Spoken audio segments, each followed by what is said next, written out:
অনেক পড়াশোনা করার একটা বড় ফায়দা হচ্ছে যে এটা জানা যায় সব শেষে যে আমি কিছুই জানি না। এবং শিক্ষার্থীদের জন্য গোটা বিশ্ব খোলা, the entire world is open for you.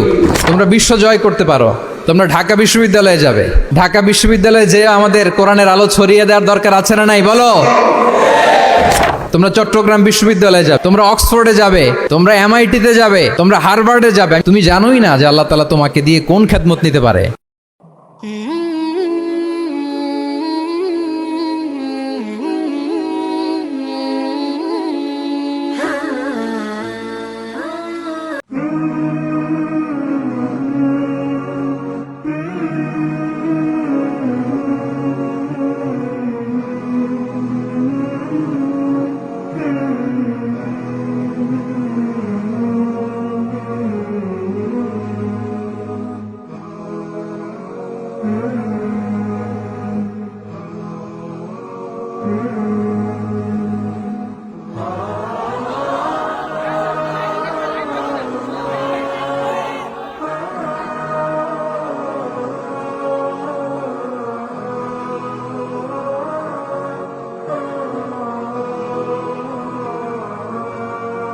আসসালামু আলাইকুম ওয়া রাহমাতুল্লাহি ওয়া বারাকাতুহু।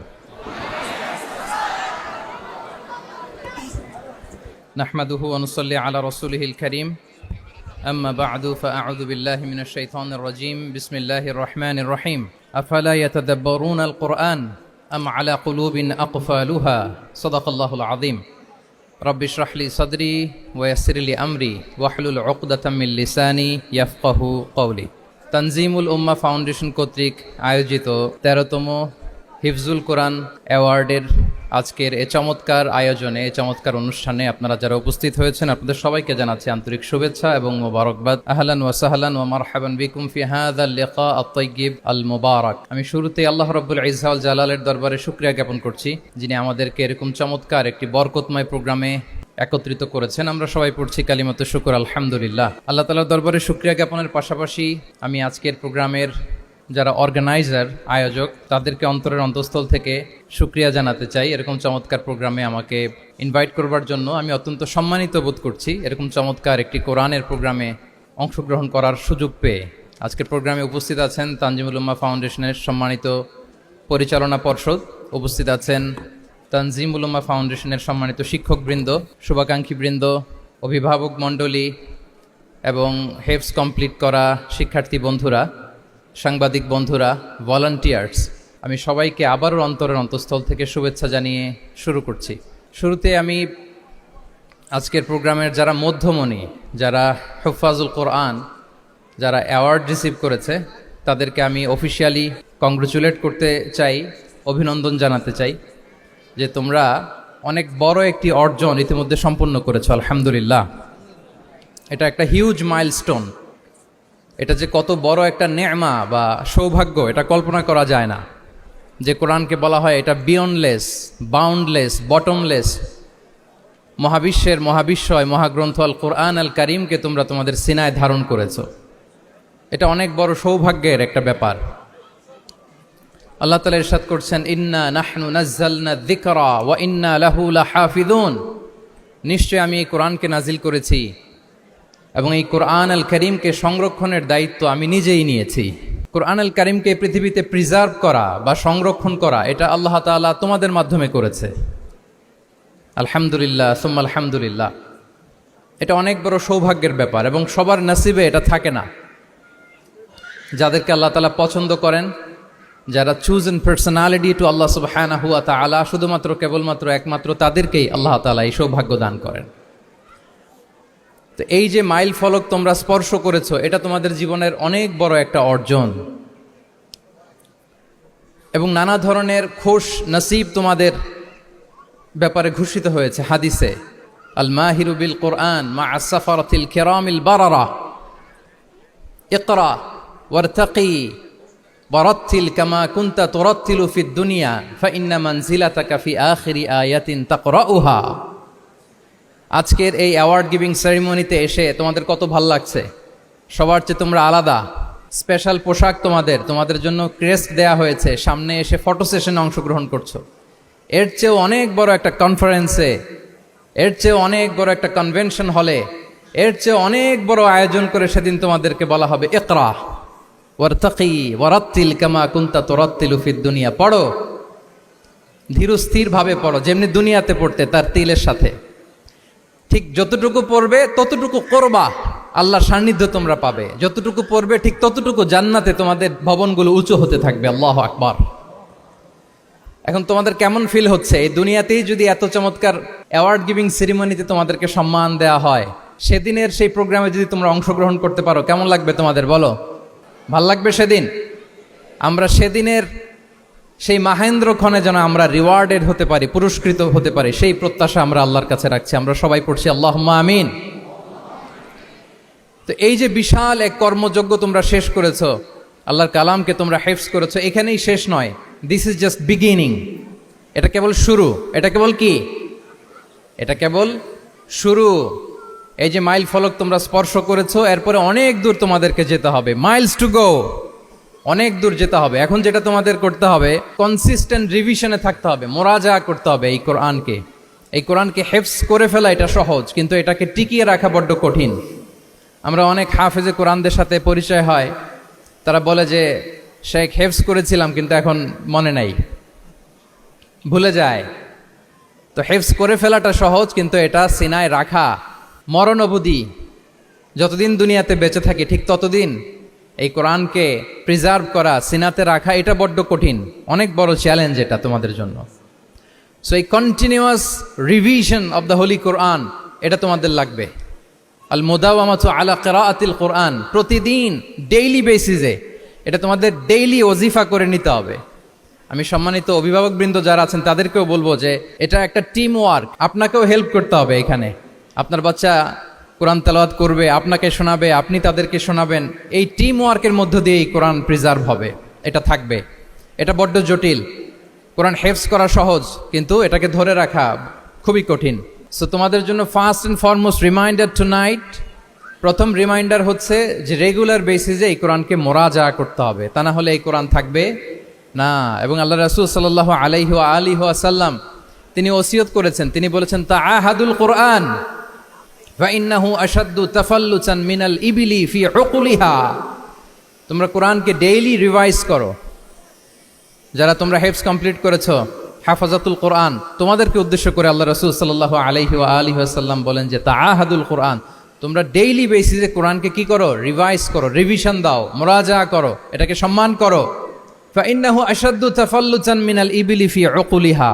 কেননা পোষ মানানো হয়নি এরকম কোন বন্য উট যদি এটা রশি ছেড়ে দেওয়া হয়, এটা যেমনি ছুটে পালায়, দৌড়ে পালায়, এটারে ফিরে আনা যেমনি কঠিন, কোরআন হেফজ করার পরে, মুখস্থ করার পরে কেউ যদি ভুলে যায়, ওইটারে আবার রিভাইভ করা তার চেয়েও বেশি কঠিন।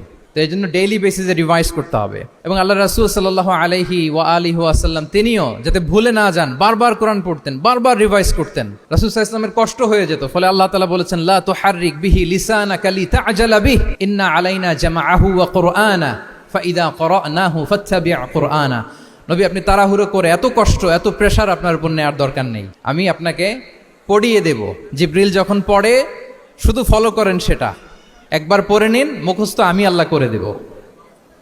সানুকরিউকা ফালা তানসা, আপনি আর ভুলবেন না। এরপরে আল্লাহ রাসূল সাল্লাল্লাহু আলাইহি ওয়া আলিহি ওয়াসাল্লাম রেগুলার বেসিসে কোরআন পড়তেন, সাহাবাদেরকে কোরআন শোনাতেন, আবার সাহাবাদের কাছ থেকে কোরআন শুনতেন।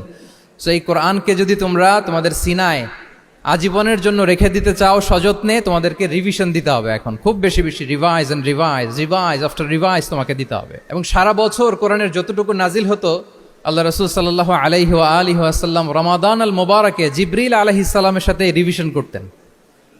সারা বছর যা নাজিল হলো, এটা আল্লাহ রাসূল সাল্লাল্লাহু আলাইহি ওয়াসাল্লাম জিবরিল আলাইহিস সালামকে শোনাতেন, আবার জিবরিল আলাইহিস সালাম আল্লাহ রাসূল সাল্লাল্লাহু আলাইহি ওয়াসাল্লামকে অতটুকু শোনাতেন। যে বছর তিনি ইন্তেকাল করবেন, ওই বছর দুইবার তিনি গোটা কোরআনকে জিবরিল আলাইহিস সালামের সামনে পেশ করেছেন, শুনিয়েছেন। আবার জিবরিল আলাইহিস সালাম দুইবার আল্লাহর হাবিব সাল্লাল্লাহু আলাইহি ওয়া আলিহি ওয়াসাল্লামকে শুনিয়েছেন। আল্লাহু আকবার। তাহলে এটাই হচ্ছে সুন্নাহ। তিনি তো পৃথিবীর প্রথম হাফেজ নাকি? আল্লাহ রাসূল সাল্লাল্লাহু আলাইহি ওয়াসাল্লাম প্রথম হাফেজ ছিলেন না? উনি রেখেছেন কিভাবে কোরআনকে? প্রিজার্ভ করেছেন কিভাবে? রিভিশনের মাধ্যমে, রিভিশন এন্ড রিভিশন। তাহলে the first and foremost reminder for tonight in this ceremony for all of you today, you have to revise a lot, you have to recite a lot, প্রতিদিন recite করতে হবে, প্রতিদিন revise দিতে হবে। এটা আমাদের মনে থাকবে তো নাকি? শিক্ষার্থী বন্ধুরা আওয়াজ করো, মেক এ নয়েজ, মনে থাকবে ইনশাআল্লাহ বিইذনিল্লাহ। তাহলে প্রথম কাজ হচ্ছে আমাদেরকে রিভাইজ করতে হবে। পাশাপাশি এই যে 114 সূরা তোমরা এই সিনার ভিতরে নিয়ে নিলা, মুখস্থ করে ফেললা, আল্লাহ তাআলা যা বলার তিনি সব এই কোরআনে বলে দিয়েছেন, নতুন করে আর কিছু বলবেন না। এটা তো দ্য লেটেস্ট রিভিলেশন, এরপরে আর কোনো ওহী আসবে না, প্রত্যাদেশ আসবে না। ফলে আল্লাহ তাআলা আমাদেরকে যা বলার সব বলে দিয়েছেন। মুখস্থ করার বড় কাজ এখন যেহেতু শেষ, এবার আমরা বোঝার জন্য উঠে পড়ে লাগবো। কোরআনকে বুঝতে হবে আমাদের মাতৃভাষায়। এই কোরআনের মর্মবাণী, মর্মার্থ, আল্লাহ তাআলা কি ডুজ এন্ড ডোন্টস আমাদের জন্য দিয়েছেন, কি করা যাবে কি করা যাবে না সব তিনি বলে দিয়েছেন। এটা আমাদেরকে বুঝতে হবে। আমরা গত বছর একটা বই লিখেছি এক নজরে কোরআন নামে। আমরা খুব সহজে 114 সূরার সামারি, সিনপসিস এই বইটিতে নিয়ে এসেছি। ফলে কেউ কোরআনের বঙ্গানুবাদ পড়ার আগে বা তাফসির পড়ার আগে যদি এক নজর এই বইটাতে একটু চোখ বোলা, একটু গো থ্রু করে, তার জন্য কোরআন বোঝাটা একেবারে সহজ হয়ে যাবে ইনশাআল্লাহ বিইذনিল্লাহ। এই বই ছাড়াও আরো অনেক অনেক বই সম্মানিত লেখকরা তারা লিখেছেন। আমরা যেন কোরআনের সাথে নিজেদের অ্যাটাচমেন্ট বাড়াই, মাতৃভাষায় যেন আমরা কোরআনকে বুঝি, আমরা কোরআনের অনুবাদ যেন ডেইলি বেসিসে পড়ি, কোরআনের সহজ সরল যে তাফসির আছে এই তাফসিরগুলো যেন আমরা পড়ি। এটাকে বলে তাদাব্বুর। যে আয়াত দিয়ে আমি শুরু করেছি, আফালা ইয়াতাদাব্বারুনাল কোরআন আম আলা কুলুবিন আকফালুহা, আল্লাহ বলছেন তারা কি গভীর মনোযোগের সাথে কোরআন পড়বে না? উইথ ভাস্ট কনসেন্ট্রেশন, খুব ধ্যানমগ্নতার সাথে খুব মনোযোগ দিয়ে কি তারা কোরআন পড়বে না? নাকি তাদের হৃদয়ে তালা ঝুলে আছে? আমাদের হৃদয়ের জং ধরা তালা যদি আমরা খুলতে চাই, এটা আনলক করতে হবে আল কোরআন আল কারীম দিয়ে। তাহলে প্রথম রিমাইন্ডার হচ্ছে রিভিশন। আমার প্রিয় হাফেজ ভাই এবং বোনেরা, আমরা যেন রিভিশন দেই বেশি বেশি। 2 নম্বর কথা হচ্ছে আমরা যেন কোরআনের মর্মবাণী বাংলায় বুঝবার চেষ্টা করি, কোরআনের তাফসির যেন আমরা পড়ি, আমরা যেন তাদাব্বুরে কোরআন করি, কোরআনের যে রিফ্লেকশনগুলো আছে এগুলো যেন আমরা ধারণ করতে পারি। তাদাব্বুর শব্দটা বেসিক্যালি এসেছে আরবি শব্দ দুবুর থেকে। দুবুর, দুবুর শব্দের অর্থ হচ্ছে পেছন, যে কোনো জিনিসের পেছনকে বলে, আমাদের পেছনটাকেও বলে দুবুর। তো তাদাব্বুরে কোরআন মানে হচ্ছে কোরআনের যে বাহ্যিক আয়াতের যে অর্থ, এর পেছনের যে গল্পটা, পেছনের যে রহস্য, এই আয়াতের পেছনের যে রহস্য, এটাকে উদ্ঘাটন করার চেষ্টা করা, আত্মনিমগ্ন হওয়া, কোরআনের রহস্য উন্মোচনের জন্য ধ্যানমগ্ন হওয়া, খুব গভীর মনোযোগ দিয়ে with vast concentration and attention কোরআনকে পড়াকে বলে তাদাব্বুরে কোরআন। তাহলে রিভিশনের পাশাপাশি আমাদেরকে তাদাব্বুরে কোরআন করতে হবে। কি পারা যাবে তো ইনশাআল্লাহ? এই কোরআন যে তোমাদেরকে কোথায় নিয়ে যাবে তুমি জানোই না, তোমার কোনো আইডিয়াই নাই এই যে কোরআন তোমাদেরকে কোথায় নিয়ে যেতে পারে। এবং শিক্ষার্থীদের জন্য গোটা বিশ্ব খোলা, the entire world is open for you. তোমরা বিশ্ব জয় করতে পারো। তোমরা ঢাকা বিশ্ববিদ্যালয়ে যাবে, তোমরা চট্টগ্রাম বিশ্ববিদ্যালয়ে যাবে। এই যে তোমাদের এক বড় ভাই বসে আছে, ডাকসুর ভিপি সাদিক কায়েম। ঢাকা বিশ্ববিদ্যালয়ে যে আমাদের কোরআনের আলো ছড়িয়ে দেওয়ার দরকার আছে না নাই বলো? তোমরা অক্সফোর্ডে যাবে, তোমরা এমআইটিতে যাবে, তোমরা হার্ভার্ডে যাবে। আমি হার্ভার্ডে গিয়েছি, এমআইটিতে গিয়েছি। তোমরা ইয়েল ইউনিভার্সিটিতে যাবে, সেখানে যে কোরআনের আলো ছড়িয়ে দিবে ইনশাআল্লাহ বলি সবাই। তাহলে শিক্ষার্থীদের জন্য গোটা বিশ্ব খোলা। তুমি জানোই না যে আল্লাহ তাআলা তোমাকে কোথায় নেবে। খুত্তাতুল্লাহি আ'যামু মিন খুত্তাতিকুম, আল্লাহর প্ল্যান তোমার প্ল্যানের চাইতে অনেক অনেক বড়। তুমি জানোই না যে আল্লাহ তাআলা তোমাকে দিয়ে কোন খেদমত নিতে পারে। সো আমরা যেন তাদাব্বুরে কোরআন করি, কোরআনে যে আল্লাহ জেমসগুলো দিয়েছেন এগুলোর সাথে নিজেদের অ্যাটাচমেন্ট যেন আমরা বাড়াই, একটু একটু করে যেন পড়ি। এবং সাহাবা রিদওয়ানুল্লাহি তাআলা আলাইহিম আজমাইন, ওনাদের হ্যাবিট এটাই ছিল, ওনারা তাড়াহুড়ো করে কোরআন পড়তেন না, একটু একটু করে পড়তেন। তোমাদের তো 2 বছর কিংবা 3 বছরে হেফজ শেষ হয়ে যাওয়ার কথা নাকি? তাদের কয় বছর লেগেছে হেফজ করতে? 3 বছর। আচ্ছা, তোমরা কি জানো ওমরে ফারুক রাদিয়াল্লাহু তাআলা আনহু উনি সূরা বাকারা হেফজ করতে সময় নিয়েছিলেন 12 বছর। ওনাদের অভ্যেস ছিল তারা তাদাব্বুরে কোরআন করে করে আগাতেন। 10 আয়াত পড়তেন, এটাকে মুখস্থ করতেন, এটার অর্থ বুঝতেন, এটার উপর আমল করতেন, এটাকে ধারণ করতেন, এটার উপর সাধনা করতেন, এটারে ডাইজেস্ট করা শেষ, এরপরে 10 আয়াত, আবার একই সিস্টেমে 10 আয়াত পরে এরপরে 10 আয়াত। এভাবে সূরা বাকারা শেষ করতে উনি সময় নিয়েছিলেন কয় বছর? 12 বছর। এবং যেদিন সূরা বাকারা কমপ্লিট করেছিলেন ওদিন উট জবাই করে সবাইকে খাইয়েছিলেন। সুবহানাল্লাহ বিহামদি। ওনারা কোরআন জানাটাকে সেলিব্রেট করতেন। আল্লাহু আকবার। সো আমরা যেন তাদাব্বুরে কোরআন করি। তাহলে আমার রিমাইন্ডারগুলো খেয়াল রাখতে হবে। 1 নম্বরে কি বলেছি? Revision. Let's say all together. 1 নম্বরে কি ছিল? রিভিশন। 2 নম্বরে তাদাব্বুরে কোরআন। সবাই বলি 2 নম্বরে কি ছিল? তাদাব্বুরে কোরআন। বুঝে বুঝে কোরআনের মেসেজগুলোকে হৃদয়ঙ্গম করা, একটু একটু করে হৃদয়ঙ্গম করা, একবারে সব না। কারণ কোরআন নাজিলও হয়েছে একটু একটু করে। হাসাবা হাওয়াইজিল বাশার, মানুষের যত প্রয়োজন ছিল প্রয়োজনের প্রেক্ষাপটে চাহিদার আলোকে একটু একটু করে 23 বছরের লম্বায় লং পিরিয়ড অফ টাইমে কোরআন নাজিল হয়েছে। কোরআন কিন্তু তাওরাত, জাবুর, ইনজিলের মতো, তাওরাতের মতো, জাবুরের মতো কিন্তু কোরআন একবারে নাজিল হয়ে যায়নি। তাওরাত, জাবুর কিন্তু একবারে এট এ টাইমে নাজিল হয়েছে, কিন্তু কোরআন নাজিল হয়েছে কত বছরের সময় নিয়ে? 23 বছর, 23 ইয়ার্স। 23 বছরের লং পিরিয়ড অফ টাইম নিয়েছে। গারে হেরাতে প্রথমে শুরু, মক্কা থেকে প্রায় 10 কিলোমিটার উত্তর পূর্বে 634 মিটার উঁচু প্রথমে নাজিল হলো ইকরা বিসমি রাব্বিকাল্লাযী খালাক, read in the name of your lord who has created, পরে তোমার প্রভুর নামে যিনি শিখিয়েছেন। এই তো নাজিল হতে লাগলো, কখনো মক্কায়, কখনো মদিনায়, কখনো ঘরে, কখনো বাইরে, কখনো মরুভূমিতে, কখনো বাজারে, কখনো যুদ্ধের ময়দানে। রাসূল যেখানে, সাথে সাথে কোরআনও সেখানে, একটু একটু করে। আল্লাহ রাসূল সাল্লাল্লাহু আলাইহি ওয়া আলিহি ওয়াসাল্লাম উনি ওনার জীবনে, পরিবারে, সমাজে যখনই কোনো সংকটের মুখোমুখি হয়েছেন তখনই সমাধান হয়ে হাজির হয়েছে কোরআন। সুবহানাল্লাহ বিহামদিহি। যখনই সংকট তখনই কি? কোরআন। যখনই কোনো প্রবলেম ফেস করেছেন, কোরআন। কারণ কোরআন হচ্ছে দ্য প্রবলেম সলভিং মেথোডোলজি। যখনই সমস্যা, সমাধান নিয়ে হাজির হয়েছে কোরআন। তাহলে আমরা যেন তাদাব্বুরে কোরআন করি। পৃথিবীর সবচাইতে ইন্টারেক্টিভ বুক এটা, একটু একটু করে নাজিল হয়েছে, খুবই জীবন ঘনিষ্ঠ। তোমরা যত পড়বে, যত রিসার্চ করবে, যত এক্সপ্লোর করবে, তত এই জ্ঞান, এই নলেজ, এই রহস্য তোমাদের কাছে ধরা দেবে। তাহলে 1 নম্বরে হচ্ছে রিভিশন, 2 নম্বরে হচ্ছে তাদাব্বুরে কোরআন, যেটা বলেছি যে এটা ইন্টারেক্টিভ বুক। যখনই রাসূল সাল্লাল্লাহু আলাইহি ওয়াসাল্লাম সমস্যার সম্মুখীন হয়েছেন তখনই কোরআন আলোকবর্তিকা হয়ে হাজির হয়েছে। এবং কোরআনকে আল্লাহ আলো বলেছেন অনেক জায়গায়, ওয়া আনসালনা ইলাইকুম নূরাম মুবিনা, নূর বলেছেন আল্লাহ তাআলা, এটা আলোকবর্তিকা। কিতাবুন আনসালনাহু ইলাইকা লিতুখরিজান নাসা মিনাজ যুলুমাতি ইলান নূর, অন্ধকারাচ্ছন্ন মানুষগুলোকে আলোর পথে নেয়ার জন্য আল্লাহ তাআলা এই কিতাবকে পাঠিয়েছেন, ক্রাইটেরিয়ান করে পাঠিয়েছেন। এই কোরআনের সাথে যদি আমার প্রিয় শিক্ষার্থী বন্ধুরা তোমাদের অ্যাটাচমেন্ট গড়ে ওঠে, সারা জীবনের জন্য তুমি safe. It's a criterion. Quran পড়লে, কোরআন জানলে কোনটা সত্য কোনটা মিথ্যা কোরআনের লেন্স দিয়ে তুমি পরখ করতে পারবে। এটাকে আল্লাহ তাআলা বলেছেন আল ফুরকান, তাবারাকাল্লাযী নাযালাল ফুরকানা আলা আবদিহি লিয়াকুনা লিল আলামিনা নাযীরা। ফুরকান মানে the criterion, it differentiates between right and wrong, কোনটা সত্য কোনটা মিথ্যা, কোনটা ভালো কোনটা মন্দ। এটা কোরআনের লেন্স দিয়ে যদি তুমি পরখ করো, তোমার জন্য গোটা বিশ্বটা সহজ হয়ে যাবে, কোনটা সত্য তুমি সহজেই বুঝতে পারবে। তাহলে আমরা ডেইলি বেসিসে রিভিশন দিব, আমরা কোরআনের সাথে নিজেদের অ্যাটাচমেন্টকে বাড়াবো। রেগুলার বেসিসে আমরা তাদাব্বুরে কোরআন করব। কি করব? তো ইনশাআল্লাহ সবাই একসাথে আওয়াজ করে পড়ে ইনশাআল্লাহ। বিশাল এক কর্মযজ্ঞ তোমরা শেষ করেছো, এবার নতুন কর্মযজ্ঞের পথে তোমরা হাঁটবে। কোরআন তোমরা মেমোরাইজ করেছো এবং এখন জ্ঞানের অন্যান্য যে ব্রাঞ্চ আছে, শাখা প্রশাখা আছে, সেগুলোতে তোমরা বিচরণ করবে। জ্ঞানার্জনের একটা মূলনীতি তোমাদের সাথে আজকের এই প্রোগ্রামে শেয়ার করে আমি আমার সংক্ষিপ্ত আলোচনা শেষ করব। ইসলামিক জ্ঞান হোক কিংবা কনভেনশনাল জ্ঞান হোক, জ্ঞানার্জনের জন্য 3টা বিষয় অপরিহার্য, এটা আমাদের খেয়াল রাখতে হবে। 1 নম্বর হচ্ছে বিনয়, 2 নম্বর হচ্ছে সফর, 3 নম্বর হচ্ছে সবর।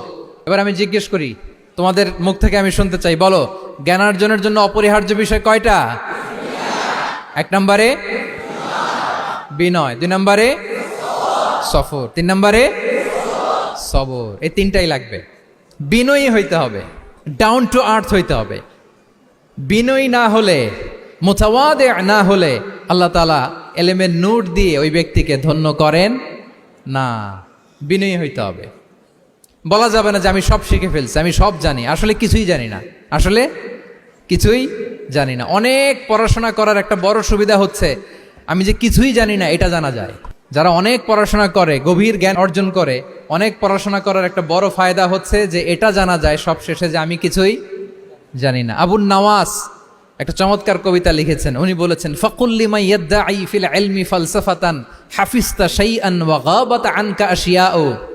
যে বলে যে আমি সব জানি, তুমি তার বৃদ্ধাঙ্গুলি দেখিয়ে বলো তুমি কিছুই জানো না, তুমি অল্প কিছু জেনেছ। মহাবিশ্বের অনেক রহস্য তোমার কাছে এখনো অধরা অজানা। ওয়া ফাওকা কুল্লি যী ইলমিন আলিম, জ্ঞানীর উপরও জ্ঞানী আছে, জাননেওয়ালার উপরও জাননেওয়ালা আছে। তাহলে বিনয় যেন আমাদের পোশাক হয়, আমরা যেন বিনয়ী হই।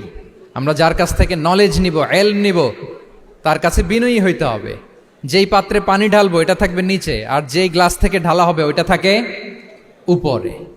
মুসা আলাইহিস সালাম একবার বানি ইসরাইলের মাঝে আলোচনা করছিলেন, হঠাৎ এক লোক বলে যে ইয়া নবী আল্লাহ মান আ'লামু ফিল আরদ, বর্তমান পৃথিবীতে সবচেয়ে বড় জ্ঞানী কে? তো মুসা আলাইহিস সালাম বলে ফেললেন আমি সবচেয়ে বড় জ্ঞানী। এটা ভুল বলেন নাই, কারণ যাকে আল্লাহ তাআলা ওহির জ্ঞানে ধন্য করেন তিনিই তো সবচেয়ে বড় জ্ঞানী। তো আল্লাহ তাআলা এই রেসপন্সটা, এই আনসারটা পছন্দ করেন না। আল্লাহ তাআলা চাচ্ছিলেন মুসা আলাইহিস সালাম যদি বলতো যে আল্লাহই ভালো জানে বা আল্লাহু আ'লাম, আল্লাহই সবচেয়ে জ্ঞানী, এটা আল্লাহ পছন্দ করতেন।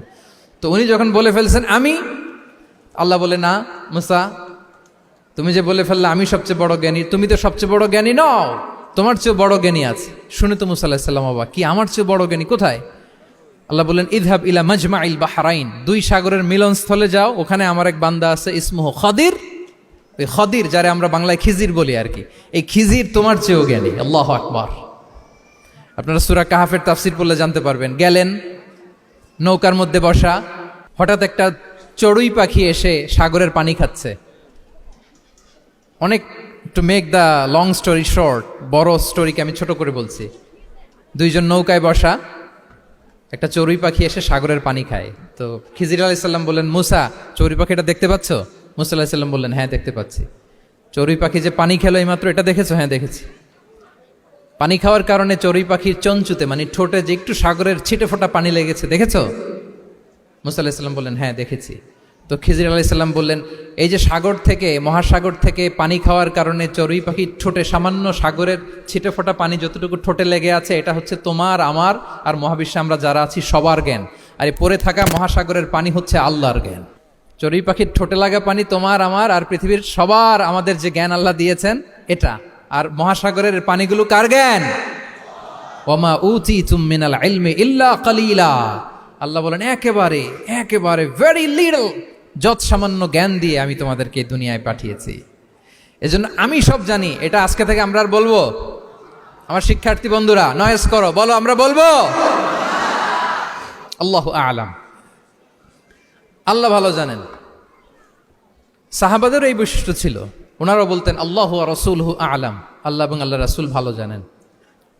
এবং আমাদের ক্লাসিক স্কলারদের এই বৈশিষ্ট্যটা ছিল, অনেক প্রশ্নের উত্তর ওনারা দিতেন না। আমাদেরকে তো প্রশ্ন করলে আমরা হুটহাট উত্তর দিয়ে দিই। অন অ্যান অ্যাভারেজে 10টা প্রশ্ন করলে ইমাম মালিক এর মধ্যে অধিকাংশ প্রশ্নের উত্তরে বলতেন আনা লা আ'লাম, আমি জানি না। আমি জানি না এটা যখন আমরা বলতে শিখি, তখনই বেসিকলি আমরা নলেজেবল হয়ে উঠি, জ্ঞানী হয়ে উঠি। তাহলে জ্ঞানার্জনের জন্য অপরিহার্য কয়টা বিষয় বলেছিলাম, মনে আছে না? ঘটনা শুনতে শুনতে কয়টা মোট? 1 নম্বরে বিনয়। আমরা বিনয়ী হব। আওয়াজ করে বলি আমরা কি হব? আমরা বিনয়ী হব। এই যে আমরা কোরআন হেফজ করলাম, এরপরে তুমি যদি বুখারী হেফজ করো, মুসলিম হেফজ করো, এটা তোমার বাহ্যিক জ্ঞান অর্জন হয়েছে। জ্ঞানের দুইটা সাইড, একটা ইন্টারনাল নলেজ আর একটা হচ্ছে এক্সটার্নাল নলেজ। বাহ্যিক জ্ঞান এটা হয়েছে, আরেকটা আছে ইন্টারনাল নলেজ, এটাকে বলে অন্তর্নিহিত জ্ঞান। ইলমে লাদুন্নি ওয়া আল্লামনাহু মিন লাদুন্না ইলমা। এইটা শুধু কোরআন হেফজ করলেই হয় না, এটা কোরআন পড়ার পরে, হাদিস পড়ার পরে, এগুলোর উপর আমল করার পরে, বছরের পর বছর সাধনা করার পরে আল্লাহ তাআলা কোনো ব্যক্তিকে ইলমের নূর দেন। এটা এত সহজ না। আমরা এক্সটার্নাল নলেজ, বাহ্যিক জ্ঞান খুব সহজেই রিসিভ করতে পারি, কিন্তু ইন্টারনাল নলেজ, যেটা অন্তর্নিহিত জ্ঞান, যেটা তোমার দূরদৃষ্টি বাড়াবে, তোমার ফেরাসাত বাড়াবে, তোমার বিচক্ষণতা বাড়াবে, তোমার ফারসাইটেডনেসকে বাড়াবে, ওই অন্তর্নিহিত জ্ঞানের জন্য বছরের পর বছর সাধনা করতে হয়। সো আমরা যেন বিনয়ী হই, এটা হচ্ছে নাম্বার 1। 2 নাম্বার কি বলেছিলাম? সফর। ফানজুরু কাইফা কানা আকিবাতুল মুকাজ্জিবিন। আল্লাহ বলে সফর করো, সিরু ফিল আরদ, ট্রাভেল করো। ট্রাভেল করলে তোমার চোখ খুলে যাবে। তুমি যদি পেট্রাতে যাও, জর্ডানের পেট্রায়, তোমার চোখ খুলে যাবে। তুমি যদি ফেরাউনের লাশ দেখে আসো, তুমি অবাক হয়ে যাবে।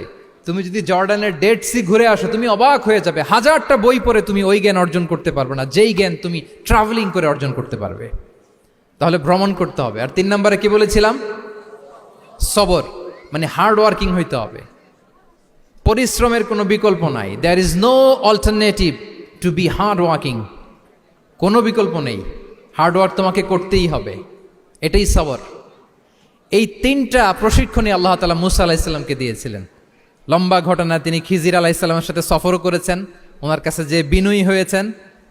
তারপরে বারবার উনি ধৈর্য হারা হয়ে যাচ্ছিলেন, আল্লাহ ধৈর্যেরও পরীক্ষা নিয়েছেন। তাহলে বিনয়, সফর এবং সবর, এই 3টা জিনিস জ্ঞান অর্জনের জন্য অপরিহার্য। এই ফিচারগুলো দিয়ে, এই ক্যারেক্টারিস্টিক্সগুলো দিয়ে যেন আল্লাহ তাআলা আমাদেরকে ধন্য করে। আমরা সবাই পড়ি আমিন। আমরা আল্লাহর কোরআনকে যেভাবে হৃদয়ে ধারণ করতে পেরেছি, আমরা যেন কোরআনের তাদাব্বুরের মধ্য দিয়ে, কোরআনের রিফ্লেকশনগুলোর সাথে নিজেদের অ্যাটাচমেন্ট বাড়ানোর মধ্য দিয়ে আলোকিত মানুষ হতে পারি। আল্লাহ তাআলা আমাদেরকে তৌফিক দান করুক।